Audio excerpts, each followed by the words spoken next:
হযরত ইমাম আবু হানিফা রাহমাতুল্লাহ আলাইহির সাথে এক নাস্তিকের বহস হবে। স্থান এবং তারিখ নির্ধারণ করা হলো। ইমাম সাহেব দেরি করে আসলেন। নাস্তিক বলছে, আমি আপনার সঙ্গে কোনো বিতর্কে যেতে চাই না, কারণ আপনি ওয়াদা রক্ষা করতে পারেন নাই, নির্ধারিত সময়ের অন্তত 3 ঘন্টা পরে এসেছেন। তিনি বললেন, আমি কেন দেরি করলাম সেটা তো তুমি জিজ্ঞেস করবে। আচ্ছা বলেন কেন দেরি করেছেন? তিনি বললেন, দেখো এই জায়গায় আসার পথে একটা নদী বেঁধেছিল, তো আমি আসবো কি করে? আমার কাছে পারাপারের কোনো বন্দোবস্ত ছিল না। এক পর্যায়ে হতাশ হয়ে গেলাম, আমার বোধহয় যাওয়াই হবে না। শেষ পর্যন্ত আমি দেখতে পেলাম হঠাৎ করে আমার পাশে একটা ফলের বীজ পড়লো, তা দিয়ে একটা গাছ অঙ্কুরিত হলো। দেখতে না দেখ গাছটা একটা ময়ূর হয়ে পরিণত হয়ে গেল।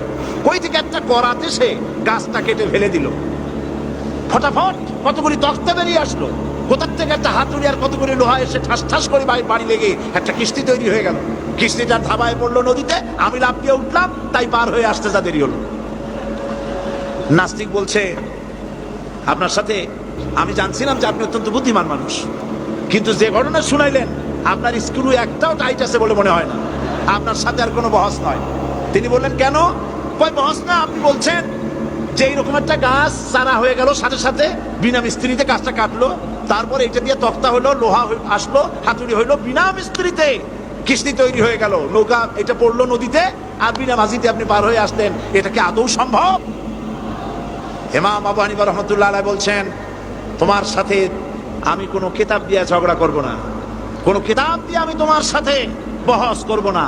এই একটি দৃষ্টান্ত তোমার জন্য যথেষ্ট। একটা মিস্ত্রি ছাড়া যদি একটা কিস্তি তৈরি না হতে পারে, একটা গাছ কেটে তক্তা যদি না হতে পারে, এই বিশাল আকাশ, এই বিশাল জমিন, আর তোমার মতো এরকম একটা সুন্দর মানুষ বিনা মিস্ত্রিতে বিনা স্রষ্টায় তৈরি হলো কেমনে? এক কথায় নাস্তিক বলছে, আমার জীবনের ভুল ধরা পড়লো।